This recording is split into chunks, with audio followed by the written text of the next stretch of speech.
What have you witnessed someone do that made you realize he or she is really, really smart?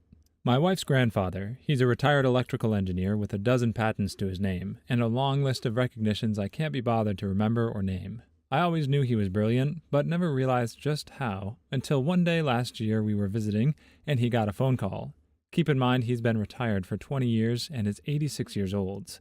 The phone call was from an electrical engineering firm from halfway across the globe, asking if they could fly him out to a site and have him consult on the energy capture of a hydroelectric dam they were building. They'd run into a problem that none of them, all electrical engineers, could solve. They had consulted 3 of the top related university departments in the U.S. on the issue, and the last one had referred them to him. 20 minutes on the phone, and he agreed to think about it. 2 days later, he had solved their issue and written the solution on a single 8x11 sheet of paper, which he scanned and emailed to the company. He said he took so long to write it up because he didn't want to have to fly all the way there at his age. His explanation was so clear, I was able to understand and follow it with no relevant higher education. One time, my drunk uncle was in jail and needed bail money, and being that my dad was the only one in the family with any real savings, they all looked to him to fork up 100% of the cash. Having been asked, he realized this situation had 2 possible outcomes. Number 1, pay for his bail and never get the money back. Number 2, not pay for the bail and the whole family blame him for it. So my dad decided to throw them a curveball. He told them that whatever the rest of the family raised for the bail, he'll not only match it, he'll offer double whatever they raised together. Nobody offered 1 cent. Blame averted. Poor drunkle. I had a teacher in high school that, using both hands, could write a sentence starting from the beginning and end simultaneously. He even split the middle word of the sentence. He also spoke around 5 languages. What the F? I was playing the card game Egyptian Rat Screw with some friends, and then all of us noticed that one of our friends was slapping a bit too fast to be believed. It turns out he was counting all of our cards and had each of our decks memorized, which is just insane. Today I learned it's not Egyptian Rat Screw. Older brother always was terrible at school. I can remember him straight up asking why he needed to graduate high school and then again in college. He then accepted a low-level job after graduation in marketing that ultimately fell apart due to the company executives screwing up big time. During all of it, he somehow was able to keep a small client, and within 7 months of working, was promoted to their executive marketing director, making 6 figures. Now he has multiple clients on the side, and is always scheming something up. Dude is as hard-headed as they come, but nonetheless a dang marketing genius. Blows my mind how far he's come. I was once in Chinatown, and I saw this old Chinese guy with a bunch of groceries. He had tied the bags together by the handle and slung them over his shoulder. He looked ridiculous. The next week, I was struggling with a lot of groceries, and I remembered the old Chinese guy. Stopped on the sidewalk, tied all my bags together, and walked home like the unencumbered dork I became that day. Not a person, but my parents' old dog. My mom would get bones from the butcher shop for their dog. They were long enough that the dog couldn't get all the marrow out of the center. The dog figured out that only my stepdad's truck was heavy enough to break them after experimenting with the other vehicles at the house. There was usually a bone in the same spot on the driveway every time I went home. Reminds me of crows dropping nuts on crosswalks. In high school, I had a friend who we made fun of all the time for being dumb. But he would have the wackiest ideas that would somehow work. One time around Christmas of my sophomore year, a few of us decided to buy a 30-pack, and then later decided we didn't feel like drinking it that night. I couldn't keep it at my house, but one of my friend's parents was coming to pick all my buddies up.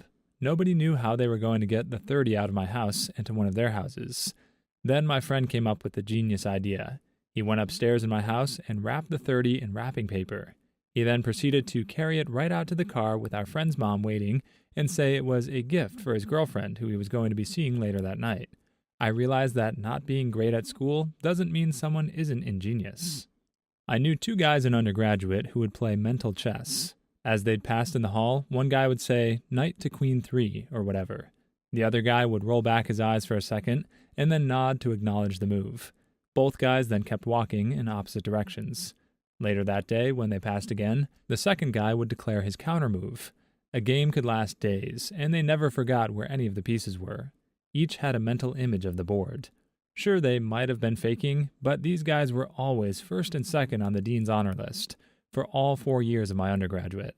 I knew them pretty well. I think the mental chess was legit. Most really good players can do this. Once someone becomes familiar enough with the game, it becomes a lot easier to recognize patterns. Of course, intelligence is required, advantageous to get good at chess. Sitting in a best friend's apartment on the East Coast in the mid-1980s, he's working on some code on a prototype Unix workstation MIPS had given him. He runs his program and it produces an answer, then runs it again and produces a different answer. Thinks about it for a minute and pronounces, "The CPU is broken." Right, the CPU is broken. Never heard that one before. Has it occurred to you that, yes, it had occurred to him. Went through 3 or 4 scenarios. Then he pulled out the machine-level debugger and started stepping through the code. Look, right here. The flags weren't updated right in this instruction. Yeah, whatever. Sends email on the brand new internet to MIPS. Gets a response the next day. "Oh, you have that CPU. We have verified your issue. We will put a replacement in the mail promptly." His CPU was broken. 30 minutes from diagnosis to request to repair. Anybody who can explain highly complex things very simply. It takes an intelligent person to understand it, but it takes a brilliant person to grasp it so fully they can dumb it down to explain it to anybody. I think it was Feynman who tried to write an introductory textbook on some obscure topic and concluded that more research was needed, because he was unable to explain the topic simply enough. I was at my desk waiting to make a purchase over the phone, and I mentioned to a coworker that I always have to pull my credit card out. I should have this number memorized by now. Another coworker overheard that and said, "I know your Visa number," and spit it right out. After I got off the phone, I asked him what the F, and he said he heard me say it a couple weeks earlier. Numbers just stick with him that way. I already knew he was a bright guy, but that took it up a notch. I'd ask him very politely to not ruin your life. When you sit down in a meeting for work where you're trying to solve a big problem and someone can say, "That's the wrong question," you need to be asking. People who can do that generally understand the bigger picture and all of the various variables and factors in play and how everything fits together. It's some next level action to watch the entire room go, "Wow, we're looking at trees and that guy's looking at the forest." My responses are limited. You must ask the right question. Lazy people are the best at this.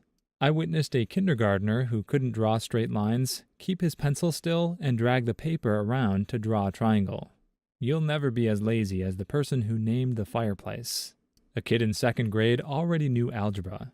Everyone knew he was smart. For April Fool's Day that year, our teacher decided to be cute and give us a pop quiz. So she went to the 8th grade class and asked for an algebra test. Made copies and handed them out to us. Some of the kids were freaking out, and the teacher assured us that we already went over this. So she left the room, and some of the kids started crying. She came back in after a few minutes and said that it was just a joke, but she graded the tests anyway. The smart kid scored an 18 out of 20. My stepfather used to teach me math that was several years beyond what I was learning in 2nd grade. I'm an information sponge, and he fed my brain anything that I asked for. One day, my parents got a call from my teacher. The teacher told them that I was teaching my classmates 4th to 5th grade math in my spare time at school, and to make me knock it off. I never saw it myself because I was about 2 years old, but when my older sister was around 4 years old, she used to go grocery shopping with my mom. She, my sister, would keep a running tally for all the items in my mom's cart. As my mom took something off the shelf, my sister would ask the price and then would add it to the total in her head. If my mom put something back, she would subtract it. My sister was right every time when they got to checkout. She's a doctor now. My sister also used to read the bedtime stories to my parents when she was around 2 years old. God dang genius. Meanwhile, I'm the kid who ate Play-Doh. My dad had a business trip in Seattle that I tagged along on so I could see a soccer match and explore the city. He invited me to go to the research hospital with him one day, and I agreed. They were working on testing some type of cardiovascular tool on a cadaver that they would stimulate blood flow in to test. Seeing my dad, who didn't go to college, barely graduated from high school, lived on welfare with a single mom, and who knocked up a teenage girl when he was a teenager himself, perform surgery on a cadaver using a tool he invented that could potentially save thousands of lives, blew my mind. He had hundreds of patents on devices. I got surgery 3 years ago, and my shoulder surgeon used a tool he invented in the 90s. He's an incredibly smart and hardworking man who got just the right amount of luck to get him where he is today. I like it when you meet someone whose English is imperfect, but you realize they're very intelligent and are able to explain their thoughts.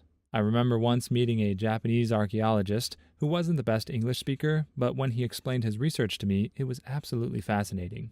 Gotta plug my dad in here. Had some friends over, and just to mess around, we asked him the definition of random words in the dictionary. We opened it to the eyes and asked the definition of 10 to 12 letter, 3 to 4 syllable words. Not only did he nail all of them, but most definitions were verbatim. When we got to the 10th word, he goes, the verb or the noun, and we lost our crap. It was seriously ridiculous. We were freshmen in high school and could hardly pronounce the words we picked. Turns out he read the whole dictionary over the summer when he was 16 and bored. Guy is still the smartest person I've ever met. I'm not even a dad, but if I found out my son said this about me, I'd probably cry. Please like and subscribe if you've made it this far. I hope you'll enjoy the rest of this video and have a wonderful day. My older brother has really bad attention deficit disorder and always did terribly in school. I never realized how smart he was until a few years ago. We were watching Jeopardy together, and he knew most of the answers to the most obscure crap. I was blown away. I swear it was like the scene from Groundhog Day. When my dad just decided to add an addition to the house. Like he'd be out there 70 to 80 hours a week, adding 3 extra floors to the house with running water up to the 3rd floor. He would rent excavators and large moving equipment, and only like 3 or 4 times he would hire an extra hand. That was amazing. Lots of dads decide to do that, but it sounds like yours actually completed it, which is absolutely amazing. Wife is smart, like 6 languages fluently smart, without breaking a sweat. Has never not done well in school, always gets promoted, etc., etc. But no one in my family saw this because she's an introvert and tries to keep herself dumb so people get her and like her.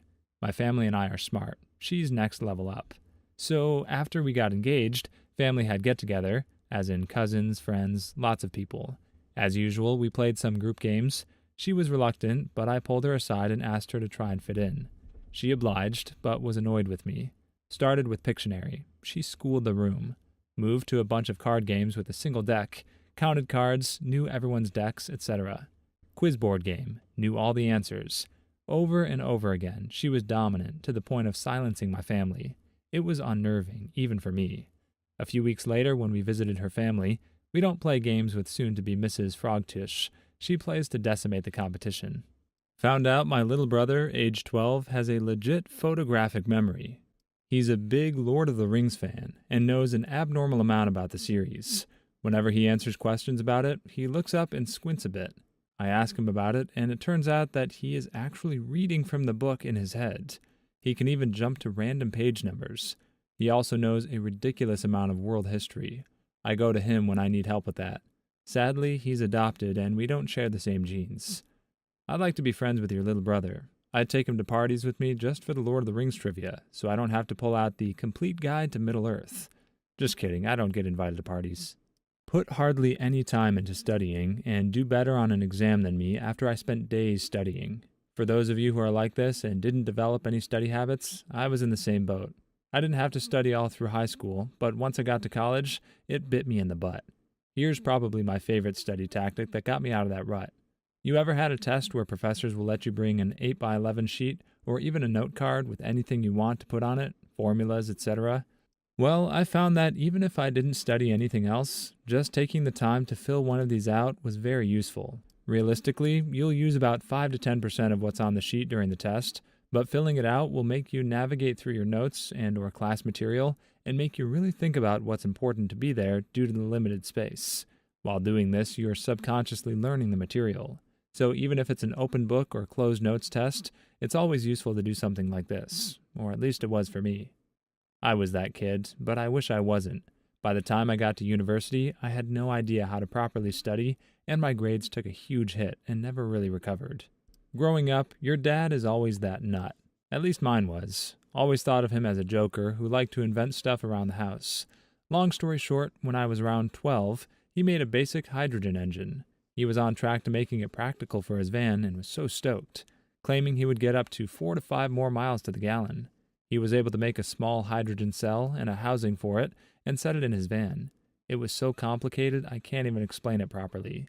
He got 3 to 4 more miles to the gallon, so his prediction was pretty close. He was then stuck on how to get more out of it, make it cheaper, and, maybe pitch his idea to get it on the markets. One day he was Googling new ideas and came across an Aussie uni that basically did the same thing before him. I don't know the details, but it crushed him. He stopped working on it, kind of stopped making stuff. A few years ago, I was home visiting and was walking through his workshop and found the cell tucked away all dusty. It dawned on me that I will never come close to being as smart and intuitive as my father. I told him before I left, too. My old man cried. I cried. It was great. One of my best friends from high school was like a real-life Goodwill Hunting story. We came from a small, blue-collar town. His parents were relatively poor. He was pretty much unheard of and unpopular, but not nerdy or geeky. More so hung out with the druggies and rock band types. Until he got to high school, he started becoming fascinated with math and physics. He would spend hours at the library just reading books upon books on the topics. Apparently, he scored perfect or close to it on his AP exams in calculus and physics as a sophomore in high school. Our physics teacher at the school immediately took him under his wing, and before his sophomore year was over, he was teaching college math classes. He went on to get his doctorate from an Ivy League school, and of course is a professor now. But he is definitely the smartest person I know. We used to sit at coffee shops in high school, and he would just start doodling long, complex math problems on his napkin. It was way beyond anything I could understand, and I had taken all the same AP-type classes he did. Holy crap, I've always wondered how people just get good at that stuff.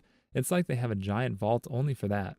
Kid I knew in high school bet his friends, who were in the class, that he could get a 5, top score, on the AP chemistry test, even though he didn't take the class. He did.